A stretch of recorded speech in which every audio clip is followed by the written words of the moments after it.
is the liaison to the Order of the Chivalry, Sir Artus Quintus. And featuring a live performance by Lady Bébinn inghean Anraí from the Kingdom of Gleann. Me? Haha! I'm your announcer, Master Bjorn of the Northern Sea. And here's your host, Master Laertes McBride. Good evening, everyone.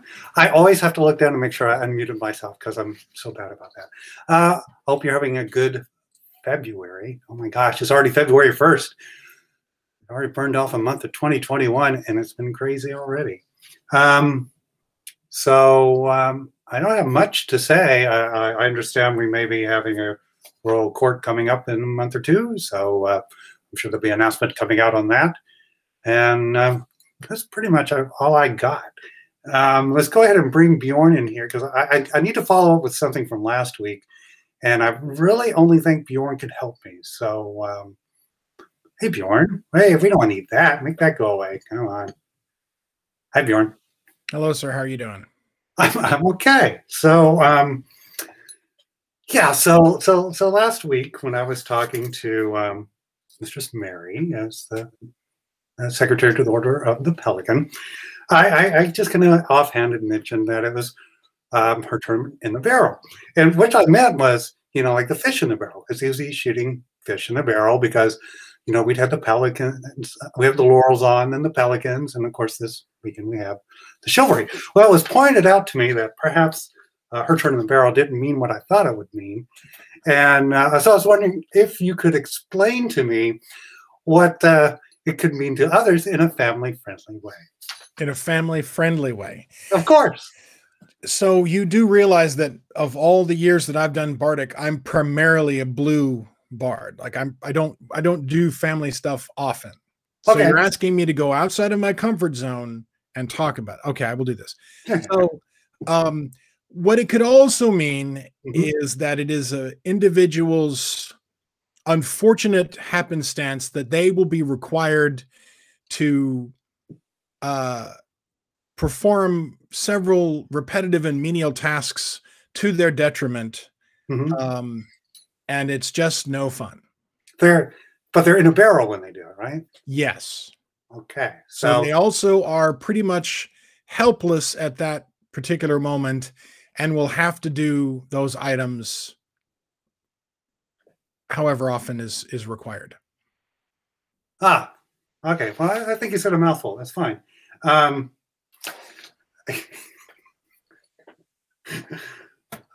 But yeah, I had no idea. I really didn't. It wasn't until after the show, everyone that Bjorn kind of pointed out that perhaps I didn't mean what I said. So I just wanted to get clarity. So from now on, I don't use that phrase, or I use the phrase in the way I mean it to mean. So anyway, now that I understand that better, with this smooth transition into arts and science websites, what arts and science websites are we talking about today? Wow. Thank you so much for the exceptionally robust transfer. So what I wanted to talk to you about first is just a reminder that February is Black History Month in the United States.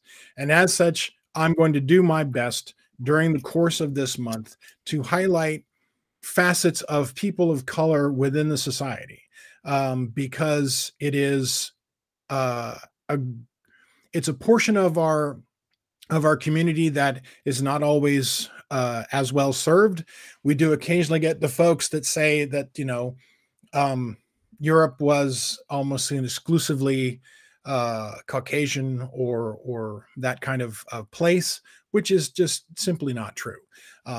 Anybody who has studied everything from Roman up until the Renaissance knows that people of color had prominence within Europe and the Near East. And but sometimes people forget that. So I'm hoping that I will bring out a couple of websites over the course of the next 4 weeks to try and show people neat things that have been brought to scholarship's attention, which we can then bring to our attention. So it'll either be the first or second, and if I get really awesome results, it might be both of the websites, depending upon the week. Now, the first thing we're going to talk about today is not related, and the second thing is. So the first thing I wanted to talk about is there is a group from the Morgan Library Museum, and they have a Facebook Live. Well, now it's a recording about their Gutenberg Bibles in their collection. And it goes through a conversation of about 40 minutes or so in length, where they talk about the various productions of their Gutenberg Bible.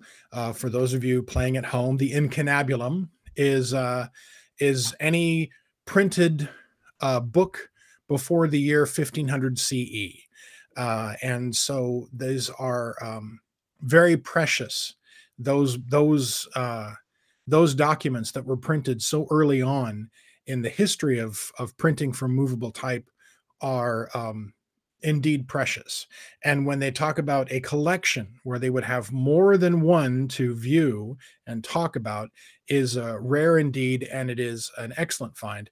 I recommend that if you wish to do so, go ahead and jump onto Facebook and give a look to that. Now, the second thing I wanted to talk about, it is online, but what it actually is from the Walters Art Museum, and it is a PDF file. It is an actual book you can download that talks about the African presence in Renaissance Europe. This is over 145 pages long, and it is supported by Robert and Clary Smith Publication Fund. It is a marvelous bit of scholarship about African people and people of African descent in Europe during the Renaissance. And it talks about the various aspects in the publication talk about the lives of African slaves and people of African descent in Europe. It talks about European perceptions of blackness within Europe as it was dictated in visual arts, the representations that we now have, whether or not that is sculpture or, more often than not, frescoes and paintings. Then it talks about presence of Africa to Europe, and to that end, people of African ancestry in Europe that were not slaves or not people of African descent that were sent there against their will, free men and women in Renaissance Europe. And then the final series of conversations within the book itself talk about the elite people, African ambassadors and rulers as they are portrayed in Renaissance Europe through painting. And it's a little different than just regular run-of-the-mill folks, free men and women. The ambassadors, the royals were given an almost otherworldly quality, and the documentation that they have in the book is really fantastic, and I heartily recommend that you get a chance to look at that. And if you wish, download it, because like I said, that is a PDF file that has gorgeous artwork in it. I cannot tell you enough how amazing it was that it was found. And once again, we want to thank the Walters Museum for making the publication available to anybody. It's just, you don't get a chance to see that kind of scholarship that's just dropped in anybody's lap, however they wish. So by all means, it is in the uploads, and it is revealing the African presence in Renaissance Europe. It is a fantastic book, and I recommend it wholeheartedly. Also, what I wanted to talk about is either next week or the week after, we're probably going to spend a little time talking about the origins of the day of St. Valentine, what we now call Valentine's Day, and the fact that it does have high Middle Ages and Renaissance implications. So we're going to go into great detail at some point in the next week or so, because after all, it's coming up. So at any rate, those are the things we're going to talk about. But once again, I fully want you to, if you have a fantastic website about people of color within the Middle Ages and the Renaissance, the Near East, the Roman Empire, and you would like to share that with folks, please send it to me, because I will have it in my own personal collection, in addition to wanting to share that with everyone else here on the internet, because what we didn't know 40 and 50 and 100 years ago, well, the ignorance was high, and the scholarship that has been done just in the last 10 years alone has truly shown the richness and diversity of the Middle Ages and the Renaissance. And so I'm looking forward to getting a chance to share that with you this month. So thank you. That's awesome. Thank you for sharing those. And if people here in Southern California want to see a Gutenberg Bible, they can go to the Huntington Library. They have a Gutenberg. I believe the version they have here, since we're close to Hollywood, is the Steve Gutenberg version of the Bible that they used in the Police Academy movies. I believe their three wise men were actually three men and a little baby. I'm not sure how they did. Oh, that's true. Yeah. I think you're correct. Yeah. The best part is just watching Artus down here in the preview, just cracking up at us, and no one else can see it. It's fantastic. So, I think I just gave spoilers. So who do we have coming up? Well, we are very fortunate in that we have the liaison for the Order of the Chivalry with us this evening. So for us, that would be Sir Artus Quintus, who is a truly phenomenal gentleman and just a wonderful person. We're looking forward to getting a chance to talk with him. Oh, great. Well, we will send you away for a moment and bring him on. So let's bring him on, and he'll be here right about now. Hello. Why, hello. How are you? I was laughing there, and all I could think was rip Pat Sajak. So, I mean, the man chose to do battle with the wrong person. Is really what it came. Well, thank you for that. I appreciate it. Now, I finally get my winnings in about a month and a half. Congrats. I know, it's very exciting. So I appreciate you joining us this evening. We've been taking turns of putting fish in a barrel when it comes to the liaisons and secretaries of the different peerages, to kind of give us an idea of how it works. You can, the interested parties, which obviously have a lot of free time on their hands, can go back and look at the charters and the statutes for the different peerages and kind of figure it out. But that's not the same of just having a conversation of what really is the mechanics of it. So that's kind of why we have you here this evening. So before we get into that part, though, so how long have you lived in Caid? I've been in Caid coming up on 9 years now. Prior to that, I spent almost my entire life in Kingdom of the West, up in the Silicon Valley. Though I did do 2 years in Drachenwald. Wow, yeah, that's cool. Very fun. And were you made a knight up in the West or down here? Or? Yeah, I was knighted in the West. I also got my pelican in the West. And in Caid, Caid has just been the beneficiary of that, I suppose. They didn't have to go through my growing pains. So how long have you been a knight? 9 years now. So I got knighted in May 2012, and I moved to Caid in November 2012. Oh, so you got it, then split. I did. I was like, yeah, peace out. Thanks. Did my time. No, of course, I got a good career opportunity in Caid, so you got to take those when they come. Yeah. So, and how long have you served as a liaison for the Order of the Chivalry? Oh man, not that long now. 6 months. Right. I took over in the middle of the pandemic. So Duke Patrick had been the liaison for quite some time and done great work doing it. And we felt it was time for him to take a break, right? He could do something and not have some responsibilities for a while. And I'm a person that makes stuff happen.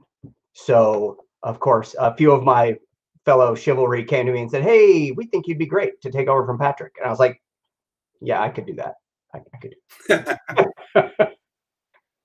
Okay, so in your position, you're kind of, can you give us an overview of really what the position does for the order? Sure. And how the communication works with the crown and such? Absolutely.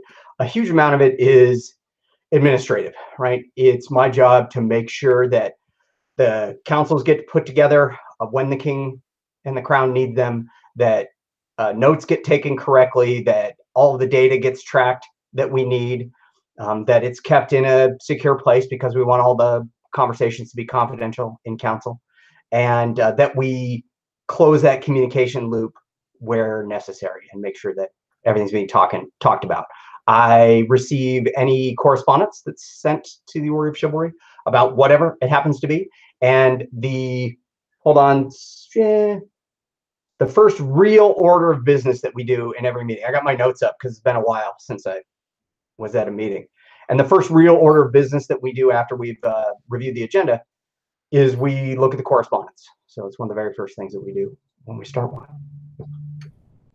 Okay, so you bring up letters. So now we found out, especially through the Laurels and the Pelicans, that the letters force a conversation about a candidate, not force, bring up a candidate for discussion in the two different orders. Right. And that's really how they get on the plate to be discussed. Now, is it the same way in the Chivalry, or do the letters, you kind of make a decision based on it, or how's that work? It is not the same as Chivalry. So I'm also a Pelican, so I've been in Pelican Council, and I understand how that works there.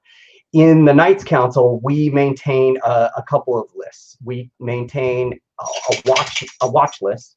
The watch list is generally comprised of candidates that we think are within a very close distance of potentially becoming a knight, becoming a member of the Order of Chivalry. So we will talk about anybody that is currently on the watch list will automatically be discussed in the context of a meeting.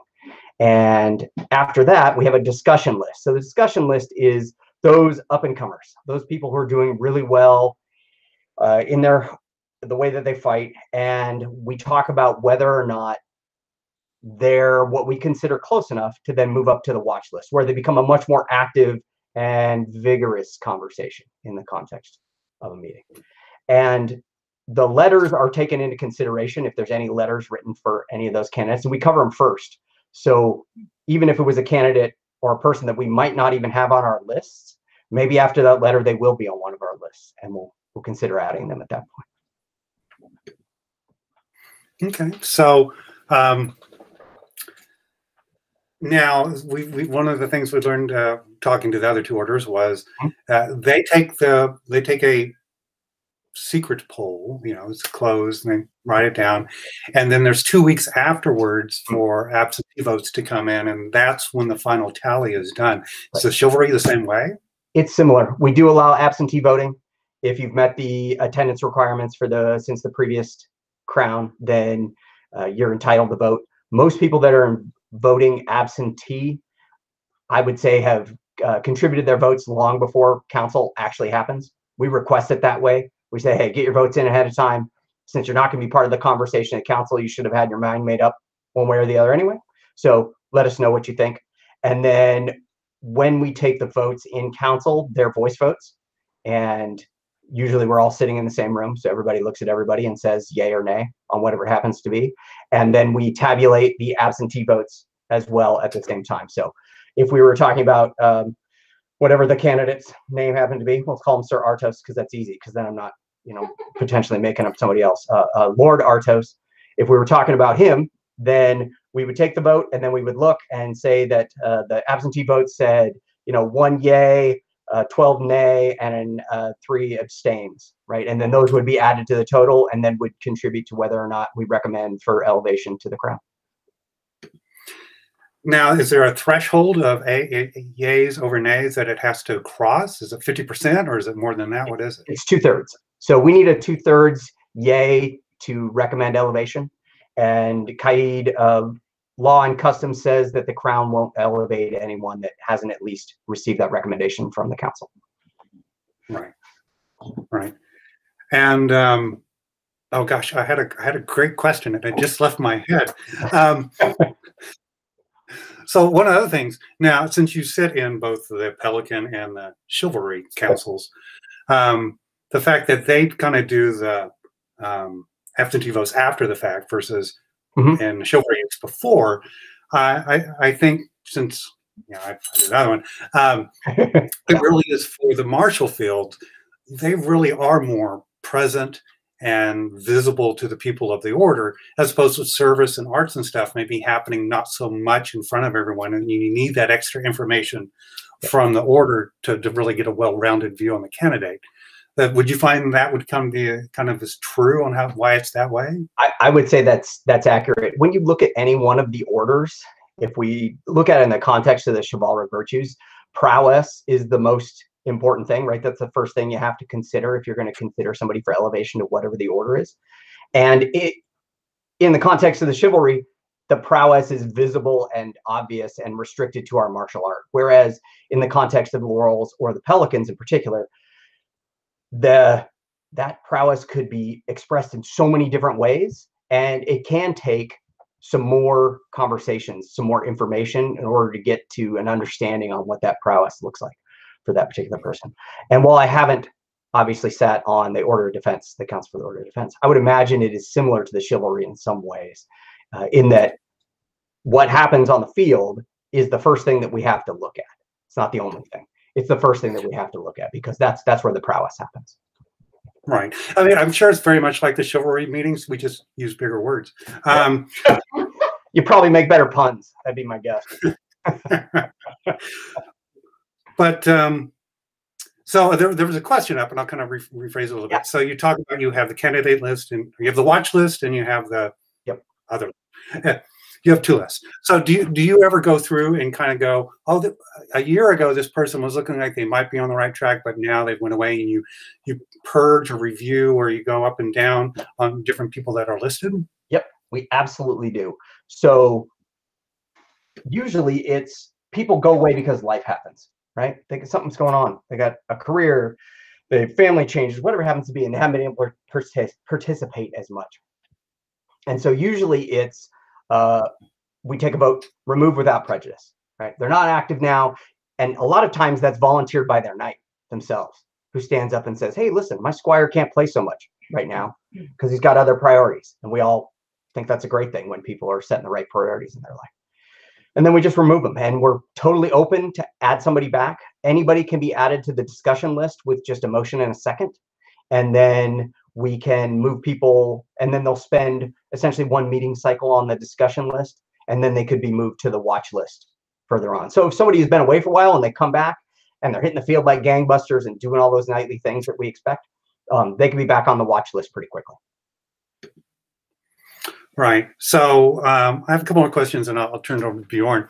One thing that I think is unique from the other two orders that we've spoken to is, along with reviewing candidates, you have the order of the chivalry also, I believe, in the statutes, has the ability with a 2/3 vote to make a recommendation to the Earl Marshal and the Crown to deal with what we would say a problem fighter, authorizations and such, as a recommendation from the order itself. Is that correct, and a good way to surmise it? Yeah, that's accurate. We will be consulted generally on any serious marshalate issues that happen to come up. I also was the Earl Marshal for the West Kingdom at one point, so I got to see this from the other side as well.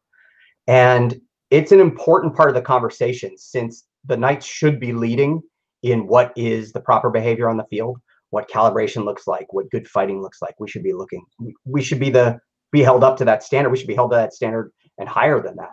And so potentially and occasionally problems do end up on our radar to talk about. Now, that said, we try and solve problems long before they become problems, right? We want to have conversations with fighters when they're new. We want to let you know if it looks like a fight just didn't look good from the outside. Hey, let's have a conversation about that. Let's talk about why that was. Let's see what we can do to improve your stuff. So nobody ever ends up on a problem list where the Earl Marshal feels that they have to bring it up in our council. We have to have that conversation. Are we always successful at that? I'm going to go with a big fat no, because it's a big group and there's a lot of people and there's a lot of different personalities. I would say that it is something that we talk about every single time, because we understand how visible we are, right? We're often the first thing that a person sees about the SCA because they're wandering through a park and see a practice or something like that. And we feel like we should be held to a high standard. And so we try and reinforce that internally as well. Right. Right. And then, okay, so when you're on some of the list, do people like the closer list? Do they tend to stay on there for a while, or is it like, or you know what I mean? Yeah. So there's no official standard for how long they stay on the list, and I think that's a good thing because everybody's journey is different, right? We may all end up in the council at some point. We got there through our own individual paths. So some people could be on the list for 6 months if they're a rising star and have all these chivalric virtues in line. Some people could end up on the list for a much longer time. And really what we want to see for the most part is progress when people are on the list, making sure that they are continuing to get better in whatever aspect of their quest for the chivalry that they're on at that point. So there will be conversations, and I would say that the Knights conversations are very frank, much the way fighter conversations are frequently. And if we think somebody is not meeting the bar and shouldn't necessarily be on the watch list right now, you're going to hear a lot of people in the council say so, right? And we'll have very interesting conversations because of that. And then my last one before Bjorn goes. So for the chivalry and for the Pelican and the Laurels, they talk about they schedule their meeting once a reign and invite the crown to attend to hear the discussions and witness the recommendations. Now, the chivalry, y'all can meet several times during a reign, right? We do. So our statutes say we have to meet at least once a reign, which just means I need to get that scheduled now because we're in the next reign, and we haven't done that. I haven't not yet talked to His Majesty about what he'd like to do as far as that goes. We will also have other planned and ad hoc meetings, especially at places like Crowns, right? Or Unbelted Tournament, or other things that are really showcasing all of the fighters in the kingdom. It's a great place for us to come because we have just seen things. We have potentially just seen people who are on the watch list, who are on the discussion list, maybe people who are on our problem list. And we can have conversations about what we know now and what we see then, so that we stay in the loop, right? So we got that really fast feedback so that we can help people continue to do the things they're doing well and hopefully fix the things they're not doing well before they become problems. And I really like that. I mean, really, if you ever see any fighting event, it's like a center of gravity. Like the white belts just pull us all together and we start looking at fighters and pointing at them and talking about fighting things, because it's just, I don't think we can help ourselves. The first rule of Medieval Fight Club is that you must talk about Medieval Fight Club, and we are Medieval Fight Club. So, right. Oh, I lied, Bjorn. I have two more. So, the order of the chivalry actually has two orders in it, does it not? It has the Order of the Knighthood and the Master of Arms, right? Yep, we do. And the main difference between the two is that the Master at Arms, from a visual perspective, the Master at Arms don't have to swear fealty, and so don't have to wear a chain. They could if they wanted to, and they don't wear a white belt. They wear a white baldric. That is the fundamental core difference between the two. Right. So, and do we still have any in Caid at this time? Yeah. Master? I don't remember seeing any active in the last few councils. None at all. Right. So, and brothers, sisters, if you're out there and I forgot you, I'm sorry. I didn't mean to sorry. And then, okay, so, oh, look, you totally put your camera out of I don't know focus. What I did. I just leaned forward. Come on, camera. Here we go. Come on. Oh, your hand looks great now. Yeah, just sit super close and you'll be in focus. This is weird. If I move a little, there we go. There we go. There we go. Yeah. Okay, so the other thing is, so if you do at event meetings, and you have it so that absentee votes are in advance, do they give, if there's one that's called impromptu by the crown and there's asked for a vote, how do you handle that? Generally, we don't ask for votes at the impromptu ones. They're more to have those immediate conversations about whatever happens to be going on in the world, right? Okay. Maybe it's a conversation to talk about somebody that we were planning on offering and they're at the event. And so we're going to conspire on how we're going to surprise them to make them the offer. Or it's frequently something like after the finals at Unbelted, right? Where we have just watched all of the up and coming Unbelted fighters in the kingdom. And we want to have some conversations right now to talk about people, whether they were on our radar before or not. So those are almost generally conversations and not recommendations. And if it was going to be a recommendation, we would, because of our statutes, even if we made a recommendation, those there made a recommendation to His Majesty, we would have to then pick that up again at the next meeting and do it over again. Right. Because we hadn't, yeah, we hadn't given everybody else a chance to weigh in. So, right. And Caspian Blackburn was saying he doesn't believe Caid has ever made a Master of Arms. So. That's super interesting. I've only known, interacted with, I want to say three-ish, like Duke Frederick of Holland in the West, and Gleann Rhiannon, who was also, I think she was made a master in Dracoball. She was in the West for a long time. And then I feel like there's one more, and I'm blanking. Christus husband? Yeah.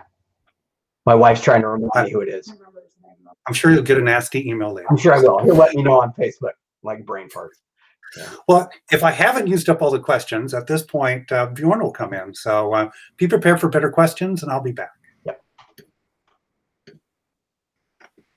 I don't know if there'll be better questions, but so one of the things that's been asked of me, which I have to preface this by saying, maybe I'm just the more approachable between Laertes and myself, but I usually get questions sent to me via Facebook messaging or email, and it's like, would you ask this? And so I often do. What is the minimum quorum required with royal presence to vote on a candidate? Absolutely. It's 23. Okay. Chivalry. And that number was set, as far as I know, at one point in the kingdom when we looked at the number of active knights and decided that 23 was 2/3, and so that was the number that has been set. I don't think we've revisited that in some time. Based on the councils that I've been in, right, in the last almost 10 years or so, that still seems to be a good number. So, like, I think we probably have 40-ish active knights in the kingdom at any one time, and so 23 is, 2/3-ish, right, around that number. So it's felt pretty good. Another question that's been brought to my attention is Caid is not as associates dependent, perhaps, as some other kingdoms. There are other kingdoms where being a squire, being a protege, being an apprentice is just de rigueur. It's the way it has to be or should be. But I don't feel that that's necessarily the same with Caid.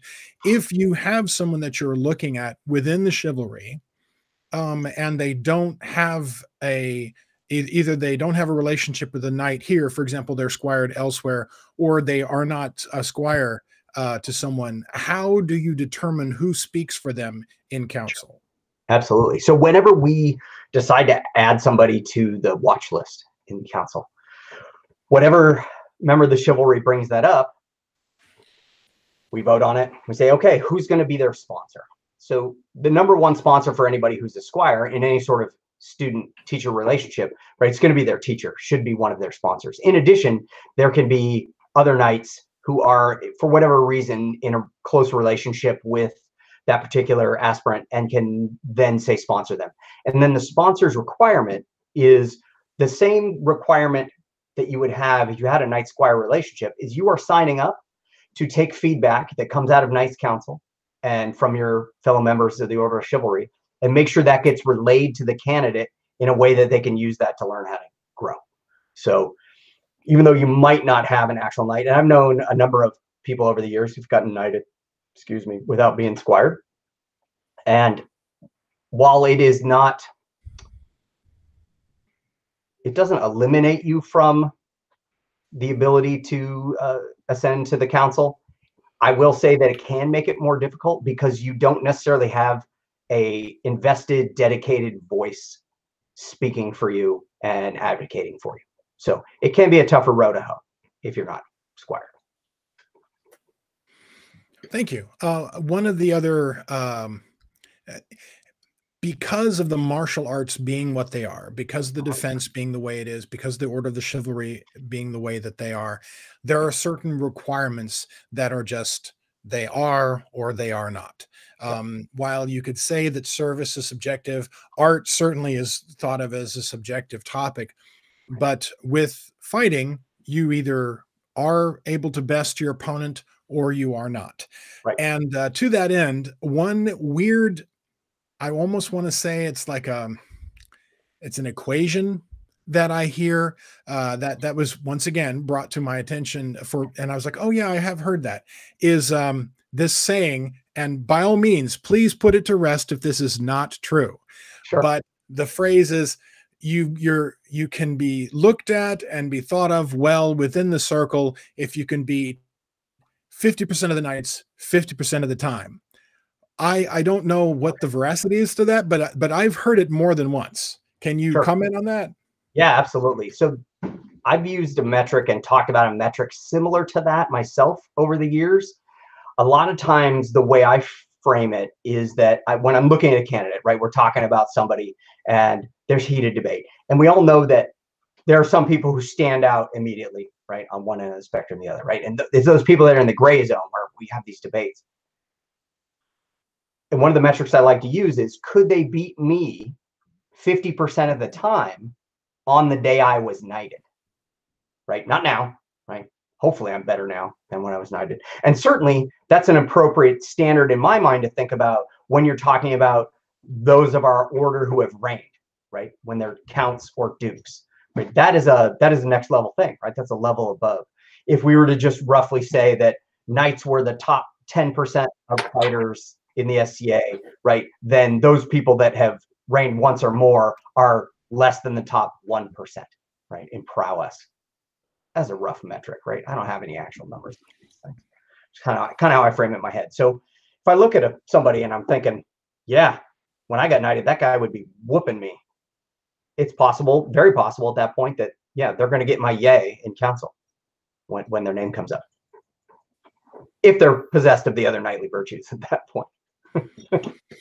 That is one of the things to bring up. Now, I feel that your order and the order of defense, and to be fair, in many ways, the Pelicans have suffered more during the pandemic than the Order of the Laurel, because we can teach classes, we can put YouTube videos up, and while I see some amazing 100-day Pell challenges on YouTube, or really nice how to throw these shots tutorials that will be placed on the web's ethereal, more often than not, those are actually done by people already members of the Chivalry.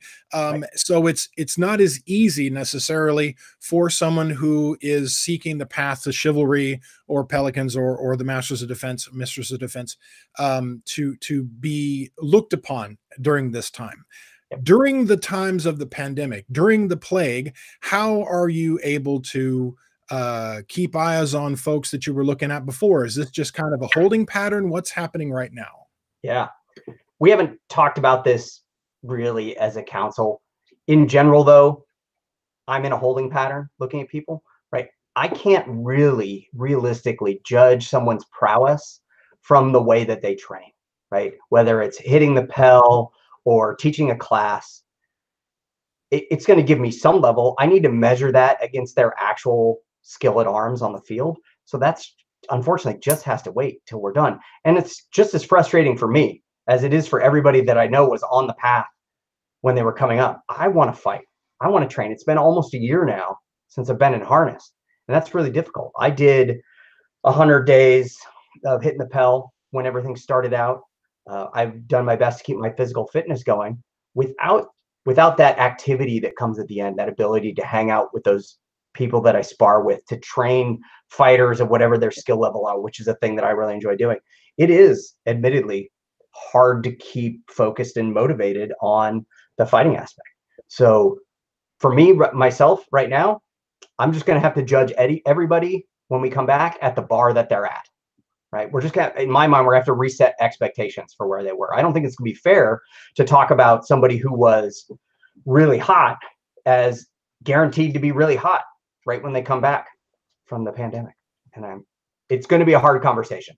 And I know that it's going to be a very direct conversation that we'll pick up here as we feel that we're going to be able to get back on the field again, right? Well, I was very glad to hear that so many folks were still going to continue to do whatever they could do to work on themselves, and however this goes forward, the readjustment is going to be, I mean, worldwide, not just our own society, capital S wide, but definitely all across the United States and the rest of the world. My final question is about, there's been some questions about procedure. And this is a little touchy, but I'm going to go ahead and throw it out there. And you by our no means you have to answer.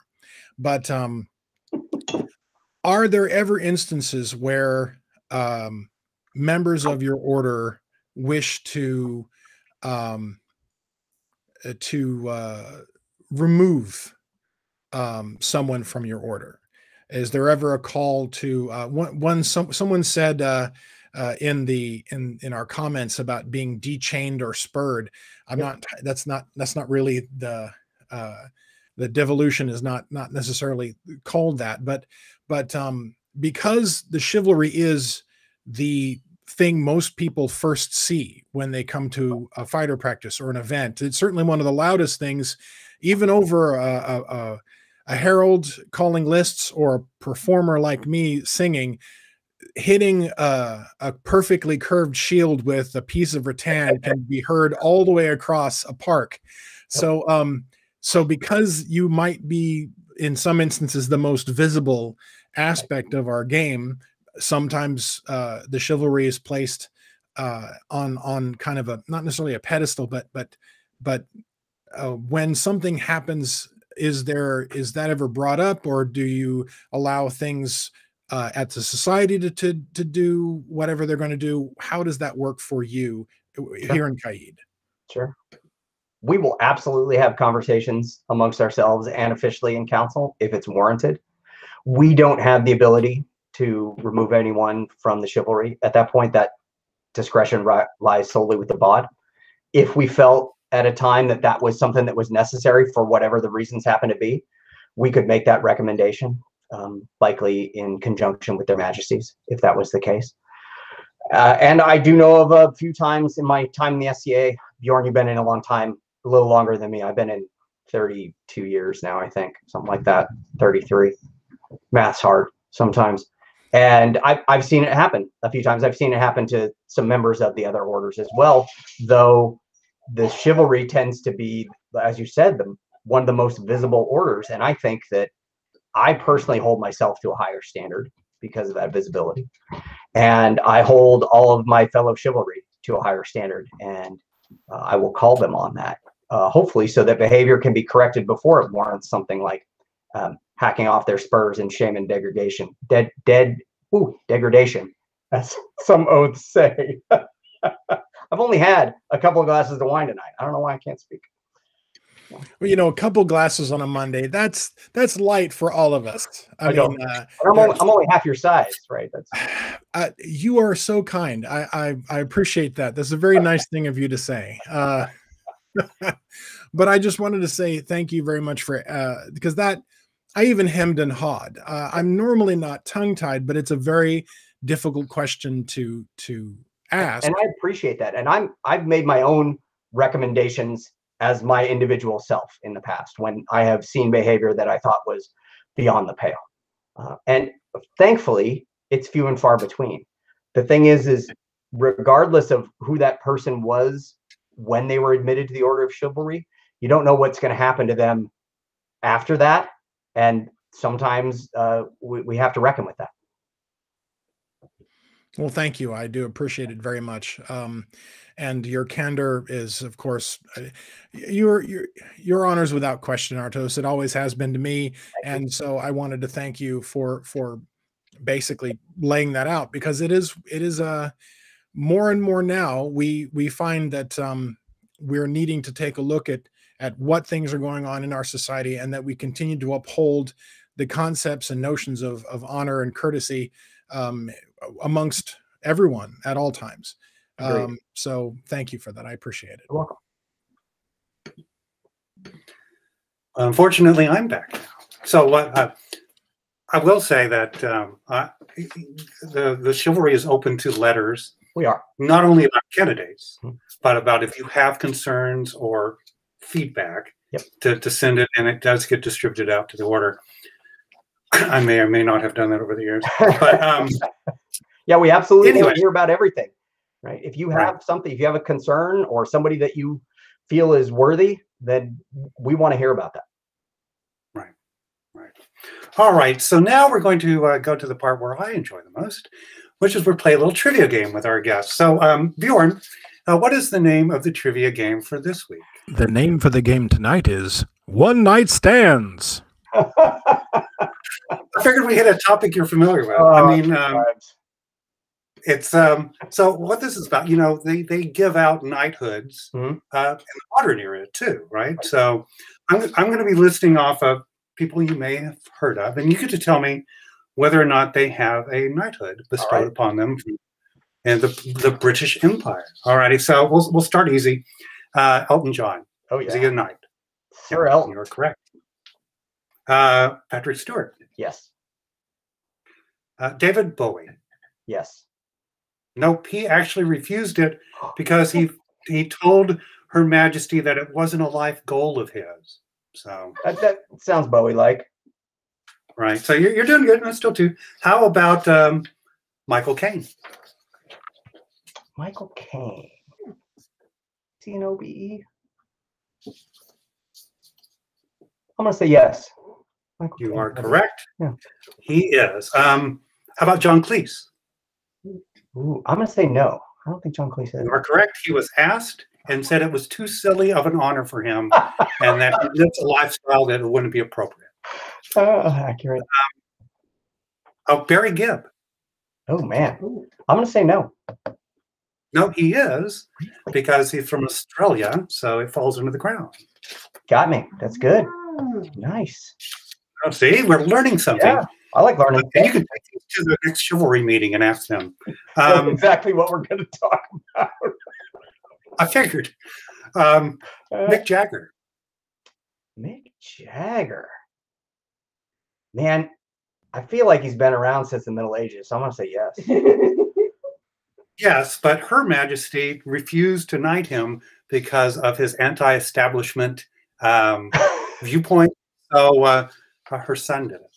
Why not? How about Sean Connery?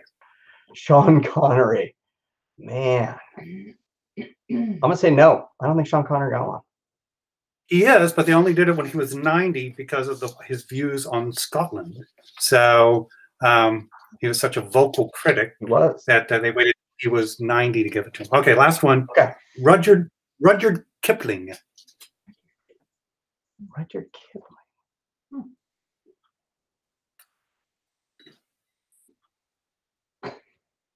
I'm going to go no. Because I'm flipping the You are correct. He refused 3 times because he didn't like what the crown represented. So I know people in the SCA, same thing. Oh, yeah, me too. Not 3 times, but before you begin any further, I would like to take a moment to say, everyone, write to the Crown in good old jolly England and recommend Brian Blessed. The fact that Brian Blessed is not a knight, just for the phrase "flying blind on a rocket cycle," he definitely should have it by now. Agreed. Agreed. So, thank you for that, Bjorn. Brian Blessed, he is so amazing on Flash Gordon. Anyway. Yes. Well, okay, I've totally threw me off rails. But anyway, thank you for your time. You're very welcome. I appreciate you coming in and giving a little bit more insight about the mysteries of a chivalry meeting. You know, everyone's, you know, I would say from the conversations we've had, and we have one more to go, that everyone tries to find a constructive conversation about the people that come up in their circles to help them along the path and not necessarily beat them down as to why they shouldn't be a member. It's more about what they can do and what we can help them do to become a member. And I get that impression that's the way it is in the chivalry, right? Yeah, I think it's the way it should be, right? If we're not helping our students and other people in the SCA become better, why are we even doing what we're doing, right? Why did we strive for these things if we aren't giving back? So, Exactly. Well, thank you again for your time. It's good to see you. You're welcome. Good to see you. And hopefully we'll be together at an event sometime in the next few months. 6-ish. We'll see. I don't know. Yeah, sometime after June. Yeah, so. probably Anyway. after June. All right. Well, thank you very much. Have a great rest of your evening. Thank you again for your time and your insight. I do appreciate it. You're very welcome. Thank you for having me. Okay, doke. We'll see you around. All right. Well, that was fantastic. And see here, I thought you were going to have all the viewers write a letter for me to the Order of the Chivalry, but I think you already Brian's have a martial peerage. I mean, you know, just saying. Collar looks pretty sweet. Let's be honest. Looks pretty good.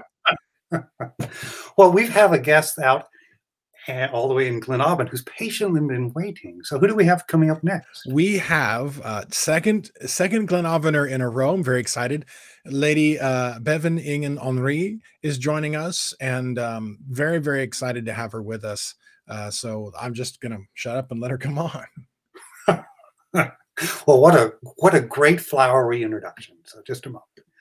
All right, so she's going to be here right about now. Oh, I have to unmute you. There we go. Hello. Hello, how are you tonight? Oh my gosh, I'm great. What a fetching hat. I love the hat. Oh, thank you very much. I figured I would wear something noticeable from my photo you posted. Because people would be confused. So you're joining us from Gleann. We're in Gleann, both in the SCA and in the real world. Do you live? From the province of Laugardon, which hails from Conway, Arkansas. Oh, just north of Little Rock, Arkansas. So have you been getting some weird weather, or? It's been a little kind of all over the place. We've had a few days where it's been super warm and sunny, and then just the past few days it feels like midwinter. It's weird, but you know, right. Arkansas weather. What can we say? Now, how long have you been in the SCA? 10 years-ish. 10 years-ish. It was kind of, I was in and out for a few years because I joined when I was still like in middle school age. My childhood best friend, her and her family did SCA. And she finally told me one day, like, hey, I could do this weird thing on the weekend where I like dress up in funny clothes and, you know, go see a bunch of cool people. And I'm like, why haven't you told me this? Like, I want to go. So of course I go and I fall in love with it and all the people and everything. So the rest is history. I'm still dealing with I started 10 years ago when I was in middle school. Yeah. Anyway, we'll just so for bardic performances, is that what did you get involved right away when you came in, or did you kind of discover it and get involved? How did that come about? Pretty much right away. I've always been in music in mundane life. So I've been in choir, and I'm currently pursuing a vocal music education degree. So music and singing has always been a huge part of my life. So it was just kind of natural to go straight into it in the SCA. Right. And back when we could have events, did you often do the fireside and do bardic performances and competitions and stuff, or how did that go about? Until rather recently, within the past 3 or 4 years, I was much more comfortable with the like formal performance aspect. So like formal performances or during feasts or stuff like that. But I've been trying to make myself more comfortable with a more casual performance atmosphere. So around fires and, you know, just in chatty drinking circles and stuff. Well, that's awesome. So can you tell us about the pieces you're going to perform this evening for us? Yes, the first one I have for you, I actually got a little inspiration to do from our guest speaker tonight. So it is called the Squire Song. It was written by Mistress Alina Nickenbard in 1999, I believe. So we were still Meridiers when it was written. And so it's kind of a good calling card from Meridiers and Gleann now. But it just tells the story of an honorable squire who is going through being a squire and into his transition into knighthood. So I figured that was very applicable to the discussion we were having tonight. Oh, that's awesome. All right. Well, we'll come back to talk about the second one after this. So for now, the floor is yours. Sounds good. All right. This is the Squire Song. This day I choose my squire. Mine eyes did see these parts. a love of king and country, a purity of heart, great honor for all ladies, no wenchen he would go. Loyalty, compassion, such fairness he did show. So, squire, bring my armor and water from the fount. Proudly bear my banner and prepare my mount. You honor me in labor, you make my fight thy fight. Consider this thy service, thou'll soon become a knight. I suffered thus when I was young, to wear this belt of white. And now I share with you, my boy, the honor in this life. I have seen just as I have labors long and lowly. Courage, boy, and tarry not, feel the anger in my scolding. So, squire, bring my armor and water from the fount. Proudly bear my banner and prepare my mount. You honor me in labor, you make my fight thy fight. Consider this thy service, thou'll soon become a knight. Tirelessly the skills are learned, for fighting's art is old. Passing tests of valor can crush your very soul. I see him meet this measure, for now the time is right, and thus my chest fills up with pride as he waits through the night. So, squire, lay down your armor and don your shift of white. Proudly bear your banner and pray all through the night. You honored me, I labor to make your fight my fight, and shed a tear of joy for you, for now you are a knight. You honored me, I labor to make your fight my fight, and shed a tear of joy for you. For now you are a knight. Wow. Thank you. That was amazing. Oh my gosh. Thank you very What much. a lovely performance. Thank you. Most of the credit goes to the amazing writer. She's a great friend, an amazing woman. I don't know if you're familiar with her, but she's great. Oh, I'm sure Bjorn. Oh, wait a second. Bjorn probably does. Oh yeah, Eileen and I go way back. As a matter of fact, I just sent her a missive letting her know that you were doing one of her pieces and that it was quite lovely. So. And you have one other piece you want to perform tonight? Sure. It's just one of my old favorites. It's just Star of the County Down. I thought just a nice little happy ditty to end the night on for me. Sweet. All right. Well, let's roll it out. All righty.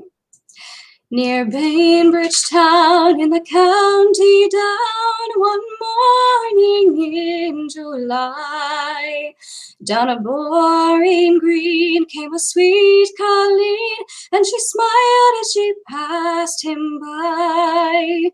She looked so neat from her 2 white feet to the sheen of her nut brown hair.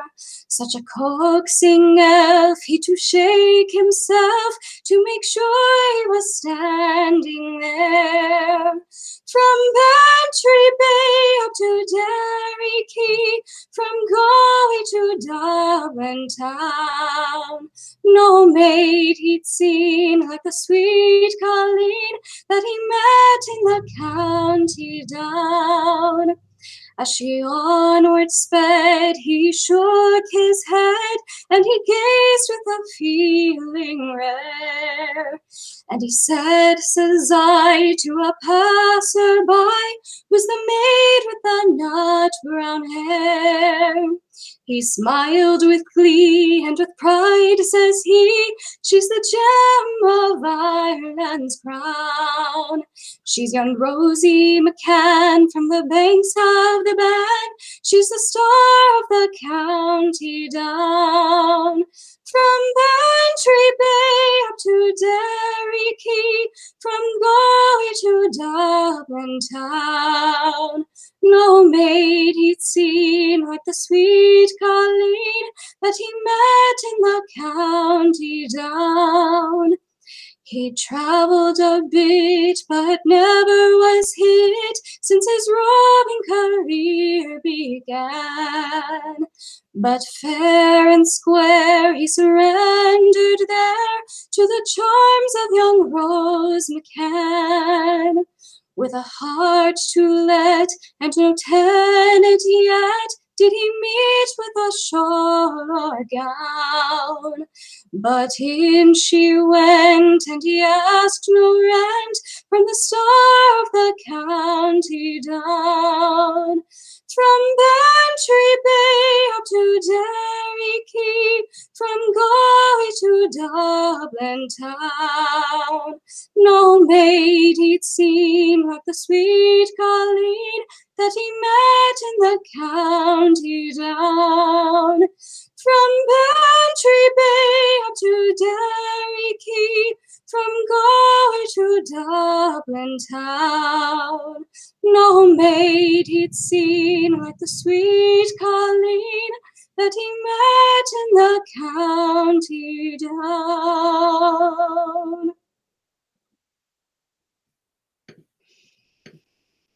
So very, very nice. Thank you for sharing those with us. That's awesome. Thank you so much. Yeah, I'm going to bring Bjorn in right quick, and we'll wrap things up.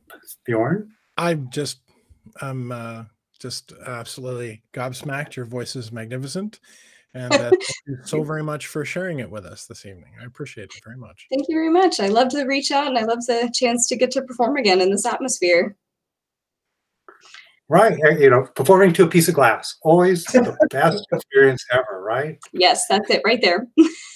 Well, the next time that one of us, or certainly me, is at Gulf Force, hopefully we'll get a chance to sit and perhaps bard out a little bit. That might be fun. Absolutely. I frequent the dance halls, so you can always find me there.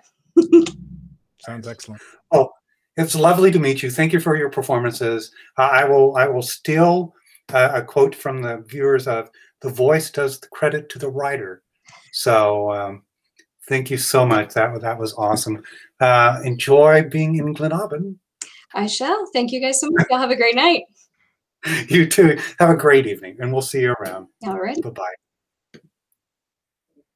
Wow, that was great. What a wonderful voice. Yep. So. I just nothing else to say. She did an excellent job, and it's after not having Gleann and Meridies and that area represented during the last calendar year, we're really enjoying opening the floodgates for our southern folks so far this year. It's been great. Yeah, I can't wait to see who lies ahead. Speaking of which, for this coming next Monday, the 8th of February, we're continuing and wrapping up our tour of the polling peerages. So we're going to talk to not the liaison for the Order of Defense, because that'd be me, and you don't want to hear from me. Instead, we're going to have someone much more interesting, and Master Alexander Kalodokos is going to come in, the premier of the Order, and he's going to talk about how business is done in the Order of Defense and answer any questions that Bjorn may have for him, because I'll be taking second chair for this one, because you don't need to hear me ask questions. I know all the answers for. Bjorn, I'm springing it on you, but I figured that was the best way to do it because You're saying I get to have a conversation with Alexander Kaloudakis. You sold me right there. That's all I need. That's all I need.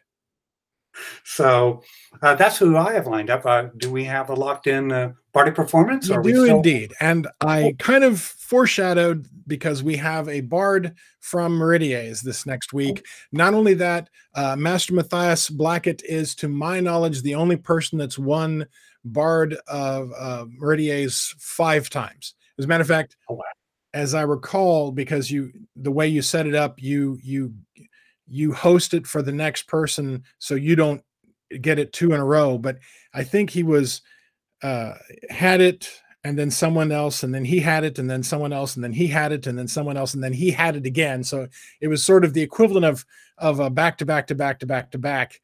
But yeah, so he's. We're very, very fortunate to have Master Matthias with us this next week. Oh, that sounds great. The once and every other bard. So that's great.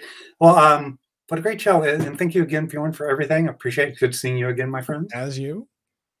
And everyone else out there, we will see you again next week, next Monday night, when once again we will be live from Caid. We'll see you then. Have a great evening.